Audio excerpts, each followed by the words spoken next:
सभी दर्शकों को मेरा प्रणाम।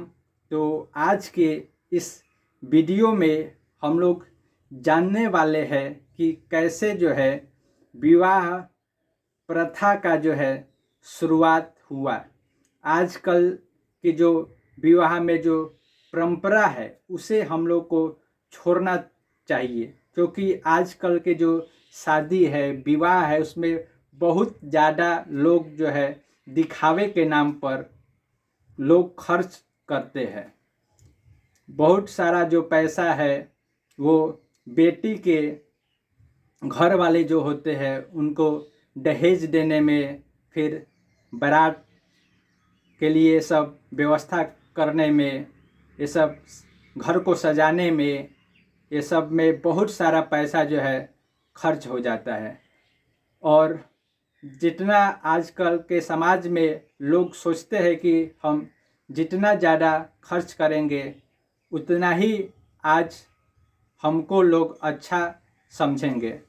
तो मैं इस कुप्रथा के विपक्ष में हूँ, क्योंकि मैं नहीं चाहता हूँ कि किसी भी घर का जो है पैसा वो व्यर्थ के कामों में लगे। तो आज मैं आपको बताना चाहता हूँ कि यह विवाह में बारात ले जाने की जो परंपरा है वो कैसे शुरू हुई। तो मैं बता दूं कि ये श्री दुर्गा जी का जो 3 पुत्र थे, श्री ब्रह्मा जी, श्री विष्णु जी और श्री शिव जी। तो ये ऐसा मतलब दुर्गा पुराण में ऐसा बताया गया है 3 स्कंध में कि इनके जो तीनों पुत्र थे वो बहुत ही अच्छे थे, और ये ब्रह्मांड का जब शुरुआत हुआ है तो इन्हीं तीनों से इस ब्रह्मांड में जहाँ हम लोग रहते हैं वहाँ का शुरुआत हुआ है। तो उन्होंने अपने जो बड़े पुत्र थे श्री दुर्गा जी ने, जो कि ब्रह्मा जी थे, उनको एक पुत्री को दिया जिसका नाम था सावित्री। उन्होंने कहा कि ये बेटी है, इसे ले जाओ और इस सावित्री को घर लेकर जाओ और अपनी पत्नी की तरह इसे रखो। इसी प्रकार जो है विष्णु जी को भी उन्होंने लक्ष्मी जी को दिया और कहा कि जाओ इसे लेकर और इसे अपने घर पर रखो और अपना जीवन का जो पालन पोषण करो और अपना पत्नी बना के रखो। फिर जो उनके सबसे छोटे पुत्र जो थे, जो कि शिव जी थे, उन्होंने दुर्गा जी ने क्या किया कि इन्हें भी एक लड़की जो थी जिनका नाम पार्वती था, उन्होंने उनको दिया। लेकिन उनका किसी कारणवश ऐसा कहा जाता है कि उनकी मृत्यु हो गई थी और उनका जो पुनर्जन्म जो है वो दक्ष प्रजापति के घर में हुआ था। तो पार्वती जी की जो पिता थे वो दक्ष प्रजापति थे। तो पार्वती जी को भी शंकर भगवान बहुत पसंद थे, लेकिन जो उनके पिता थे दक्ष प्रजापति, वो अपने बेटी को शंकर भगवान से शादी नहीं कराना चाहते थे, क्योंकि उनका कहना था कि वो हमेशा नग्न रहते हैं, मृग छाला पहनते हैं और सर्प का जो है अपने गर्दन में लपेट कर रखते हैं और हमेशा जो है अपने शरीर पर भस्म लगा करके रखते हैं। तो इससे वो खुश नहीं थे। तो उन्होंने अपनी बेटी का जो विवाह था वो दूसरे जगह कहीं पर मतलब सेट करके रखा हुआ था।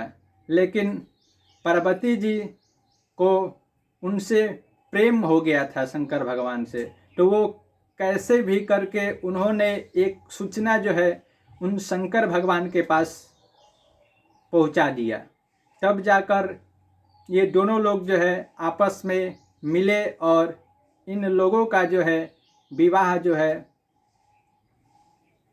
इतना जल्दी मतलब संपन्न नहीं हुआ, लेकिन ये जब दक्ष प्रजापति के घर जब शंकर भगवान जी जो है अपने भूत प्रेत की सेना लेकर ये जो है दक्ष प्रजापति जी के घर पार्वती जी से शादी करने के लिए आए, तब उन्होंने अपनी सेना भी भेजी और तब जाकर दोनों सेना जो है आपस में युद्ध हुआ।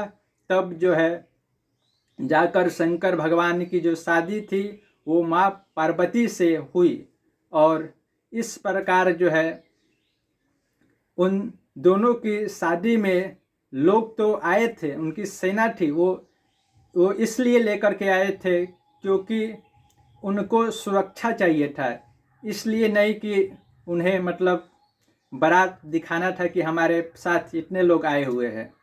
और आजकल के शादी में लोग ज़्यादा से ज़्यादा बारातियों को लेकर के जाते हैं, भंडारा होता है, भोजन होता है, डांस होता है, डीजे बजता है।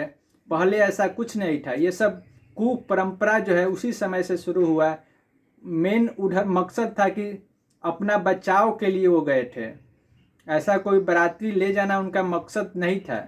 इसलिए उनका जो है प्रेम प्रसंग से विवाह हुआ, लेकिन कुछ दिनों के बाद उन्हें पार्वती जी से जो है झगड़ा हो गया और वो पार्वती जी फिर अपने जो है मायके चली आई। तब यहाँ पर अपने पिताजी से सारी बात बताई, लेकिन पिताजी ने उन्हें घर पे रखने से मना कर दिया। इस पर वो जो है उस समय दक्ष प्रजापति जी एक यज्ञ कर रहे थे, उस यज्ञ में वह पार्वती जी अपना कूद कर जान दे दी। तब यह सूचना जो है शिव जी के पास पहुंचा और वो शिव जी जो है वो दौड़े दौड़े आए और दक्ष प्रजापति का गर्दन को उन्होंने काट दिया। तभी से और बाद में जो है उन्हें एक बकरा का जो है मुंडी उनके सर पर लगाकर उन्हें जिंदा कर दिया।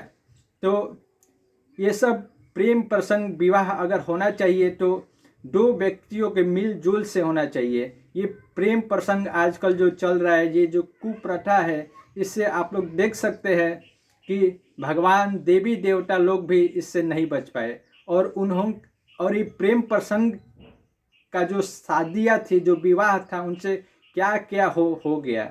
तो इससे बहुत सारा दुख ही जीवन में आता है। इसलिए हमें चाहिए कि घर वाले जिसे भी हमारी शादी कराए उन्हीं से कर लेना चाहिए, क्योंकि हमसे ज़्यादा जानकारी उन लोगों की होती है। तो ये जो है विवाह में जो आज जो कुछ भी चल रहा है उसे बंद करके साधारण सा आप मंदिर में जा कर के भी शादी कर सकते हैं। आजकल कोर्ट का भी ज़माना है, आप लोग कोर्ट में जा कर के भी शादी कर सकते हैं। तो इस तरीके से ही ये विवाह में बारात ले जाने की परंपरा शुरू हुई थी। अगर आप लोगों को हमारी यह वीडियो अगर अच्छा लगा हो तो हमारे channel life changing SP sir को सब्सक्राइब करें और अपने दोस्तों के साथ इसे ज़रूर शेयर करें। तब तक मैं मिलूँगा आपके साथ अगले वीडियो में। तब तक हमारे वीडियो को लाइक करें, कमेंट करें। अगर किसी भी प्रकार का आपको डाउट हो हमारे इस विवाह संबंधी वीडियो में तो आप लोग कमेंट करके अवश्य बताएं। तब तक के लिए मैं मिलता हूँ। तो धन्यवाद, सभी का मंगल हो। जय सीताराम।